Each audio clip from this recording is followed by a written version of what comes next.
Hey guys, in this video I'll show you how to find 16-digit card number without card. First of all, open any type of browser and search for Wells Fargo.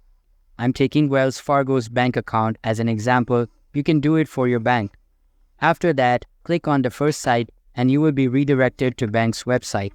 After that, sign into your account using your details like your password and username. Then click on Sign In. After logging into your account, you will be able to go to a section called Account. In your Account section, you will be able to see the account details. Just click on it and you might be required to provide your security code in order to access your card number.